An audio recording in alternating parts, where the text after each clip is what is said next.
अगर आपका बच्चा भी पबजी गेम खेलता है तो मैं आपको बता दूं, आपकी जान को भी खतरा है और आपके बच्चे की जान को भी खतरा है। क्योंकि लाहौर के एक इलाका काना में एक वाकया पेश आता है जिसमें एक बच्चा, एक नौजवान जिसकी उम्र तकरीबन 21 से 22 साल है, वो अपने वालिदैन को मौत के घाट उतार देता है पबजी गेम से मुतासिर होके। इसके अलावा अपनी बहन को भी मार देता है और अपने भाई को भी मार देता है। और आपको बता दें, ट्रायल कोर्ट ने उस शख्स को, उस नौजवान को 100 साल कैद की सजा सुनाई है। जी हाँ, आपको बता दूं, ट्रायल कोर्ट ने उस नौजवान को जो पबजी गेम से मुतासिर होकर जिसने अपने वालिदैन को मारा, उसको 100 साल की कैद सुना दी है। हमारे साथ कोर्ट रिपोर्टर मौजूद हैं, एहसान साहब। सर, बड़ा शुक्रिया आपके टाइम का। सर, आपने वो फैसला पढ़ा है? सर बताइएगा, ये केस था क्या? सर 2022 में लाहौर में एक इलाका है काना, वहाँ का ये वाक़या है। और ये लड़का है, उस टाइम इसकी उम्र थी 20 साल के करीब, ठीक है। अली जैन इसका नाम है। ये किस ईयर का वाकया है? ये 2022 का वाक़या है, ठीक है। उस टाइम इसकी उम्र 20 साल थी और ये अपने 4 घर वालों को, अपनी वालदा, अपने एक भाई, अपनी एक बहन और एक लेप पालक बहन को कत्ल कर देता है, ठीक है। और कत्ल इसलिए करता है, ये जो जजमेंट में बात सामने आई, जिसने पुलिस को बयान दिया और जो अदालत में बयान दिया, इसने कहा है कि mind was obsessed with PUBG, कि मेरा दिमाग जो है वो पबजी से भरा हुआ था। कहता है कि मैं रात को भी यही गेम खेलता था और इसी असना में इसी चीज़ को अपने ज़हन में रखते हुए मैं आया हूँ और मैंने अपने घर वालों को कत्ल कर दिया, ठीक है। अब होता ये है कि इनके घर का दरवाज़ा खुला हुआ होता है। एक जो होता है हमसाया, वो इनके घर में आता है। वो ये इत्तला देने के लिए आता है कि आपके घर का दरवाज़ा खुला हुआ है रात को ना, इस तरह की बात होती है। तो वो आके देखता है कि सारे मरे पड़े हुए होते हैं, ठीक है। और बाद में फिर इसके खिलाफ कंप्लेन आती है अदालत में, पुलिस में, ठीक है। वहाँ पर ये इसने झूठ बोलने की कोशिश की शुरू में। इसने ये कहने की कोशिश की कि जी मेरे घर वाले सारे मर गए हैं, यानी इस तरह शो किया, प्रिटेंड किया कि जी मुझे कुछ नहीं पता। बाद में जब पुलिस ने तफ्तीश की, बाद में अदालत में मामला आया, तो ये बात सामने आ गई कि इसी ने कत्ल किया है और पबजी की वजह से इसका दिमाग जो है वो बिल्कुल इन्हीं चीज़ों में उलझा हुआ था और इसने अपने घर वालों को सारों को कत्ल कर दिया। और अदालत ने जब केस चला है, इसको 100 साल कैद की सज़ा सुनाई है, ठीक है। आम तौर पर ऐसा होता है, ट्रायल कोर्ट जो है वो कंकरेंट सज़ा देती है। यानी मिसाल के तौर पर अगर किसी शख्स ने जुर्म किए हैं, ठीक है, किसी ने मिसाल के तौर पर किसी जगह पे हवाई फायरिंग कर दी है, तो उसके ऊपर जो मुकदमा दर्ज होगा वो मुख्तलिफ दफ़ात के तहत होगा। एक ये हो सकता है कि जी इसने दहशतगर्दी की है, एक दफ़ा ये हो सकती है कि इसने खौफ हिरास फैलाया वगैरह वगैरह। इन चारों पांचों दफ़ात के तहत फिर उसके ऊपर मुकदमा चलता है और मुख्तलिफ सज़ाएँ सुनाई जाती हैं। फॉर एग्जाम्पल, एक दफ़ा के तहत 10 साल की सज़ा सुना दी जाएगी, दूसरी के तहत 6 महीने की, एक के तहत 2 साल की सज़ा सुना दी जाएगी। लेकिन वो जो सज़ा कवर करेगा वो एक ही होगी, यानी जो सबसे बड़ी सज़ा होगी, यानी जो 10 साल की सज़ा है। ये नहीं है कि वो 10 साल की सज़ा पूरी करेगा, फिर 5 साल की, फिर 2 साल की, इस तरह नहीं। यानी ये सज़ाएँ कंकरेंट चलती हैं, ठीक है। तो इस केस में सर कैसे है? इस केस में अदालत ने कहा है कि हम इसको कंसेक्टिव सजा दे रहे हैं, ठीक है। यानी ये 1 साल, ये एक जो उम्र कैद की सजा है ये मुकम्मल करेगा, उसके बाद नई उम्र कैद, फिर नई उम्र कैद, फिर नई उम्र कैद। यानी मजमूई तौर पर इसको 100 साल के लिए कैद में अदालत ने डाला है। यानी इसकी सजा जो है वो सिर्फ 25 साल नहीं है, बल्कि टोटल 100 साल है। 100 साल कैद। ईशान भाई, मेरा सवाल आपसे ये है कि आपने कोर्ट की हियरिंग वगैरह कवर करते हैं, केसेस कवर करते हैं, सियासी केसेस भी कवर करते हैं, इस तरह का केस इससे पहले कभी आपकी नज़र के सामने से गुजरा हो? अच्छा, मैं पढ़ रहा था एक दिन अमेरिका के बारे में।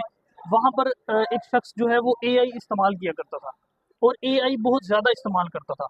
यानी इस तरह से कि उसने एआई को ना उसने इंसान ही तस्वुर कर लिया था। वो ठीक है। सारी बातें एआई के साथ ही किया करता था।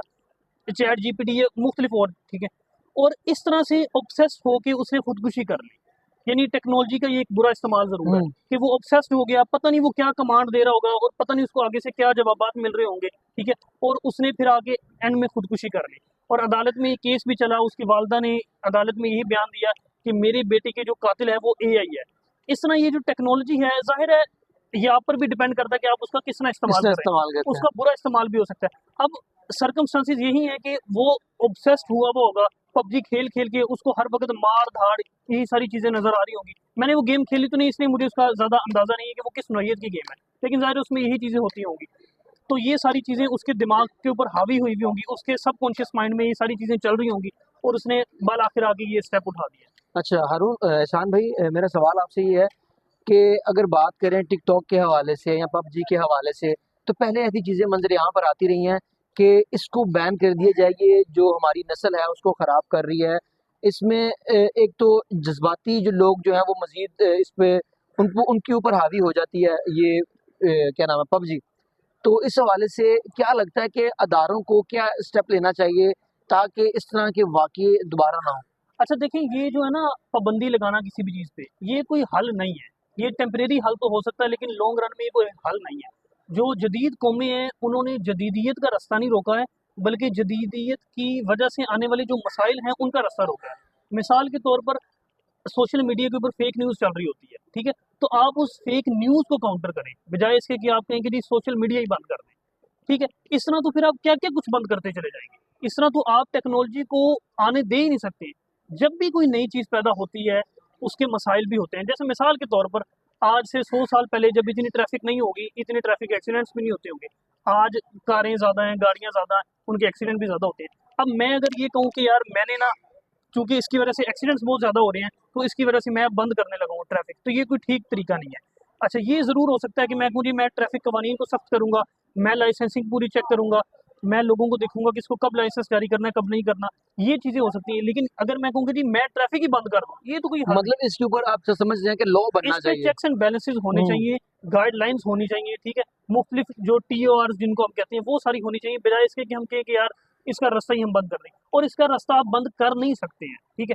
आप कुछ भी कर लें, मिसाल के तौर पर आप कोई चीज़ बंद कर दें, कोई एप्लीकेशन बंद कर दें या कोई सोशल मीडिया साइट बंद कर दें, वो वीपीएन के ज़रिए किसी न किसी अनब्लॉक वेबसाइट के ज़रिए वो खुल जाएगी। लोग उस तक एक्सेस हासिल कर लेंगे। इसका तरीकाकार सिर्फ़ ये है कि आप लोगों को टीच करें, इससे मुतल्लिक कोर्सेज़ आपकी करिकुलम में शामिल होने चाहिए, इस हवाले से वर्कशॉप्स होनी चाहिए, वालिदैन को ट्रेन करें, टीचर्स को ट्रेन करें कि वो इस तरह की गुफ्तगू करें, लोगों को सिखाएँ। यही इसका हल है, पाबंदी लगाना कोई हल नहीं है। मेरा एहसान भाई आपसे आखिरी सवाल है, आपने ऑर्डर पढ़ा, तो ये भी बताइएगा कि इस जो सज़ा इस शख्स को सुनाई गई है, ये ऊपर वाली कोर्ट्स में, हाई कोर्ट में, सुप्रीम कोर्ट में चैलेंज हो सकती हैं? बिल्कुल, देखिए ट्रायल कोर्ट जो है उसका कोई भी फैसला आएगा, ऊपर हाई कोर्ट में चैलेंज हो सकता है। हाई कोर्ट भी अगर हो उसको सकता है कलअदम करार दे बिल्कुल, दिया बिल्कुल दे सकती है, हाई कोर्ट उसको कलअदम करार दे सकती है, ठीक है? अगर हाई कोर्ट नहीं देती, वो सुप्रीम कोर्ट जा सकते हैं। ये फोरम तो मौजूद हैं और ये हर शख्स के लिए मौजूद है, हर वक़्त मौजूद है। तो ट्रायल कोर्ट जो है वो तो सबसे पहले है, ठीक है? वो केस को मुकम्मल तौर पर सुनेगी। उसके बाद हाई कोर्ट ने देखना होता है, केस का जायज़ा लेना होता है कि यार इसके अंदर कोई मेजर फ्लॉज़ तो नहीं है। ज़ाहिर है हाई कोर्ट या सुप्रीम कोर्ट वो उसमें इतना ज़्यादा स्कोप नहीं होता कि वो एक-एक निटी-ग्रिटी को जाके चेक करे। उसने मेजर चीज़ें देखनी होती हैं कि यार कोई बहुत बड़ा ब्लंडर तो नहीं है। अगर हाई कोर्ट को या बाद में सुप्रीम कोर्ट को अगर कोई मेजर ब्लंडर नज़र आता है, तो वो बिल्कुल इस केस को अच्छा, एहसान भाई मुझे एक और चीज़ बताइएगा कि जब हम बच्चे थे, तो हम फ़ोन इस्तेमाल ज़्यादा नहीं करते थे। जी। मतलब कि जो एक्सरसाइज़ हम करते थे या कोई ना कोई एक्टिविटी करते थे, क्रिकेट खेल लेते थे, जी। फुटबॉल खेल लेते थे, मतलब कि भागने दौड़ने वाली एक्सरसाइज करते थे, फ़ोन तो हमारे पास होता ही नहीं था। तो आप समझते हैं कि फ़ोन जो है एक बड़ा नुकसान जो है लोगों को, बच्चों को नुकसान पहुँचा रहा है? क्योंकि आजकल के बच्चे जो हैं वो पैदा होते साथ ही उनके जो वालिदैन हैं वो फ़ोन उनको पकड़ा देते हैं कार्टून देखने के लिए। फिर ज़ाहिर-सी बात है जब बच्चे को आप स्टार्टिंग से ये चीज़ें सिखाएँगे, फिर वो बाद में उसका नुकसान तो होगा ना? देखें, हम हमारे ज़माने में अर्ज़ ये है कि एक तो फ़ोन बहुत ज़्यादा होते नहीं थे। हुँ, अगर जो होते भी थे ना जब हम छोटे थे, तो वो कीपैड फ़ोन होते थे, वो हुँ, स्मार्टफ़ोन या वो वाले फ़ोन नहीं होते थे जिनमें सोशल मीडिया एप्लीकेशंस हों या हुँ। तरह-तरह के फीचर्स हों, ठीक है? एक तो ये रीज़न है। लेकिन मुझे याद है जब हम छोटे थे, हम भी बहुत पसंद करते थे वो सांप वाली गेम खेलना, हाँ जी। ठीक है? लेकिन फिर भी कम था। आज ज़्यादा इसलिए कि आज मोबाइल के अंदर लोग ज़्यादातर सोशल मीडिया यूज़ करते हैं और सोशल मीडिया का इन गेम्स का एक प्रॉब्लम है। वो प्रॉब्लम ये है कि इन तमाम कंपनीज़ ने ना, इन गेम्स ने, इन सोशल मीडिया साइट्स ने एक लोग भर्ती किए हुए होते हैं जिनको हम कहते हैं टेक्नोलॉजी की लैंग्वेज में अटेंशन इंजीनियर्स। अटेंशन इंजीनियर्स का वो दुनिया के स्मार्ट लोग होते हैं, बेहतरीन दिमाग होते हैं दुनिया के, ठीक है? वो साइकोलॉजिस्ट होते हैं, वो सॉफ्टवेयर इंजीनियर होते हैं, जो ज़हीन तरीन लोग होते हैं। उनका काम ये होता है कि उन्होंने आपको अपनी तरफ अट्रैक्ट करना है ज़्यादा से ज़्यादा। ये नहीं है बिल्कुल इस तरह है, आपने भी कभी महसूस किया होगा, आप फेसबुक खोलते हैं या इंस्टाग्राम खोलते हैं, एक नोटिफ़िकेशन चेक करने के लिए और आपको लगता है कि यार आधा घंटा मैंने ज़ाया कर दिया, ठीक है? तो वो आप ज़ाया कर नहीं रहे होते, वो आपसे करवाया जा रहा होता है। उसमें अट्रैक्शन इतनी ज़्यादा है कि वो आपको अपनी तरफ खींच लेता है। गेम्स का भी ये मामला है कि इसके अंदर अटेंशन इंजीनियर्स भर्ती किए हुए होते हैं उन्होंने, ठीक है? जो कंपनीज़ हैं ये वाली, वो आपको हर तरह का नया-नया फीचर दे रहे होते हैं, नई-नई नोटिफ़िकेशन दे रहे होते हैं और आपको अपनी तरफ अट्रैक्ट कर रहे होते हैं। तो ये एक रीज़न है कि लोग अब जो हैं वो ज़्यादा इस्तेमाल कर रहे हैं सोशल मीडिया का, मोबाइल का। चलें, बहुत शुक्रिया एहसान भाई आपके टाइम का। हमारे साथ हमारे कोर्ट रिपोर्टर एहसान साहब मौजूद थे। उन्होंने बात बड़ी प्यारी की कि सोशल मीडिया का इस्तेमाल बड़ा ज़्यादा हो गया है, जिसकी वजह से जराइम में भी इजाफा देखने को मिलता है। अगर आपने जराइम को कंट्रोल करना है, सोशल मीडिया का आप चाहते हैं कि इसको नुकसान कम से कम हो, तो आपको चेक एंड बैलेंस रखना पड़ेगा और लॉ बनाने पड़ेंगे ताकि लोगों को नुकसान कम से कम हो। मजीद अपडेट के लिए चैनल को सब्सक्राइब कर लें।